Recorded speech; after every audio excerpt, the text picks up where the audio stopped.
अग्निवन का नाम इस साल सार्थक हो रहा था। चैत्र के अंत से ही हवाओं ने अपनी नमी खो दी थी और अब जेठ का महीना अपने चरम पर था।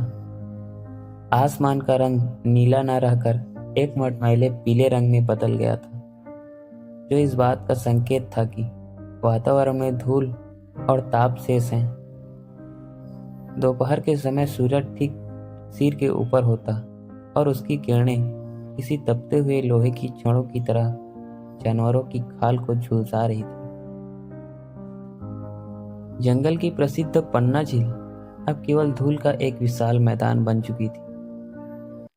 झील के तल पर पड़ी मछलियां पत्थर जैसी सख्त होकर मर चुकी थी। जहां कभी हाथियों के झुंड जल क्रीड़ा करते थे, वहां अब केवल गर्म हवा के बवंडर नाचते दिखाई देते थे। छोटे जानवर जैसे खरगोश और गिलहरियां तो अपनी मांदों से बाहर निकलने की हिम्मत भी नहीं कर रहे थे, क्योंकि बाहर की हवा फेफड़ों को जलाने वाली थी। इस जलते हुए वातावरण में दो जीव ऐसे थे जिन्होंने हार नहीं मानी थी। कालू, एक बेहद चतुर कौवा जो ऊंचाई से पूरी स्थिति का जायजा ले रहा था, और सोम, 100 साल पुराना कछुआ जिसने अपने जीवन में कई सूखे देखे थे। सोम की पीठ का खोल अब इतना गर्म हो चुका था कि वह चलने के लिए केवल सुबह के कुछ घंटों का ही उपयोग करता था। कालू उड़ता हुआ सोम के पास आया और एक सूखी टहनी पर बैठकर हाँफते हुए बोला, सोम दादा, स्थिति बहुत बिगड़ चुकी है।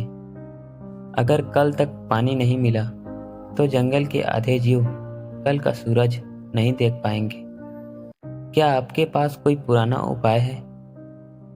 सोम ने अपनी झुर्रीदार गर्दन धीरे से बाहर निकाली और अपनी धुंधली आंखों से आसमान को देखा। उसने कहा, कालू, मेरे दादा ने बताया था कि जंगल के ऊपरी छोर पर जहां पुरानी खंडहर वाली बस्ती है, वहां इंसानों ने एक बहुत गहरी बावड़ी बनाई थी। वह इतनी गहरी है कि उसकी जड़ें पाताल के पानी को छूती है। वहां पानी कभी नहीं खत्म होता।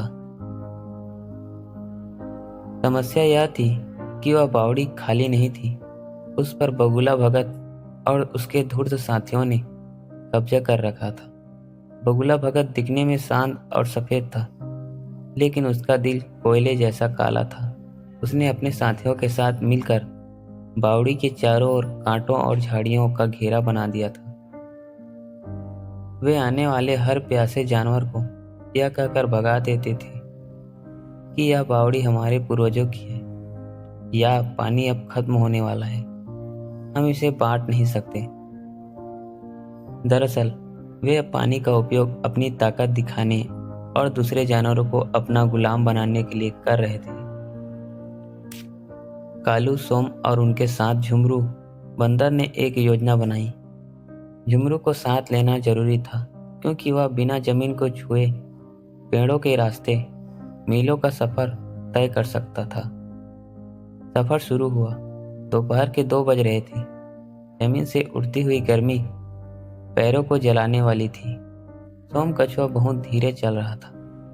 उसकी गति को देखते हुए झुमरू ने एक तरकीब निकाली। उसने एक बड़ी सी सूखी खाल ढूंढी और उसी रस्सी की तरह लताओं से बांधा। झुमरू और कालू ने मिलकर उस खाल पर सोम को बिठाया और उसे खींचते हुए छायादार रास्तों से ले जाने लगे। यह दृश्य अद्भुत था। एक बंदर और एक पक्षी एक कछुए को बचाने के लिए पसीना बहा रहे थे। जब वे बावड़ी पहुंचे तो उन्होंने देखा कि स्थिति भयानक थी। बावड़ी के बाहर दर्जनों छोटे पक्षी और सियार प्यास से अधमरे पड़े थे, लेकिन बगुला भगत अपने साथियों के साथ मुहाने पर बैठा पत्थर बरसा रहा था। कालू ने आगे बढ़कर कहा, भगत, पानी पर सबका अधिकार है, इस भीषण गर्मी में अगर तुम पानी रोकोगे तो तुम भी अकेले जीवित नहीं बचोगे। बगुला भगत ठहाका मारकर हंसा। मूर्ख कौवे, जिसके पास शक्ति है पानी उसी का है। जाओ यहाँ से, वरना अपनी जान से हाथ धो बैठोगे। कालू समझ गया कि सीधे युद्ध से कुछ नहीं होगा।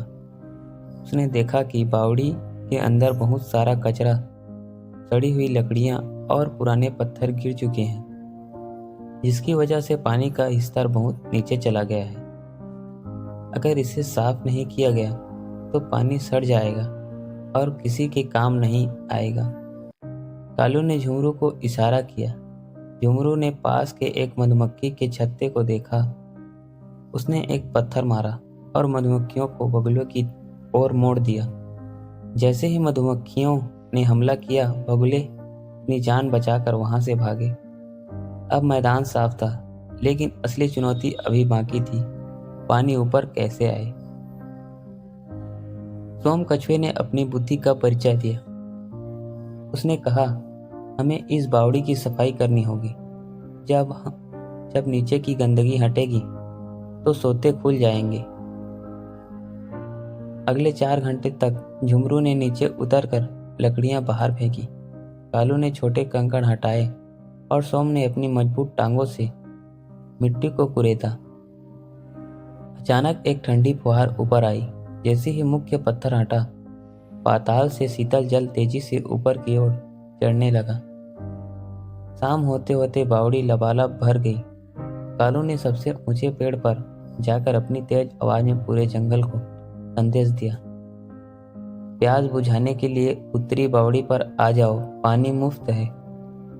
पूरे जंगल से जानवरों का हुजूम उमड़ पड़ा। हाथी, शेर, हिरण, सियार सब एक साथ उस बावड़ी पर खड़े होकर पानी पी रहे थे। वहां न कोई शिकार था, न कोई शिकारी। प्यास ने सबको एक परिवार बना दिया था। बगुला भगत भी प्यासा और शर्मिंदा होकर वापस आया। कालू ने उसे भगाया नहीं, बल्कि उसे भी पानी पीने दिया। भगत, कालू ने कहा, प्रकृति की दी हुई चीजों को कैद करने वाला कभी सुखी नहीं रहता। बांट कर पीने में जो ठंडक है, वह अकेले पीने में कहाँ। यह कहानी हमें सिखाती है कि संसाधन सबके हैं। हवा, पानी और धूप पर किसी एक का अधिकार नहीं हो सकता। नेतृत्व गज्जू या कालू जैसे पात्र दिखाते हैं कि संकट में जो दूसरों के लिए सोचता है वही सच्चा नायक है। प्रकृति का संतुलन, जब हम किसी प्रकृति के साथ मिलकर काम करते हैं तो वह हमें कभी प्यासा नहीं छोड़ती। उस रात अग्निवन में पहली बार एक ठंडी हवा चली। जानवरों को समझ आ गया था कि गर्मी केवल मौसम में नहीं थी, बल्कि उनके आपसी विरोध में थी। अब वे शांत थे, शीतल थे और सुरक्षित थे।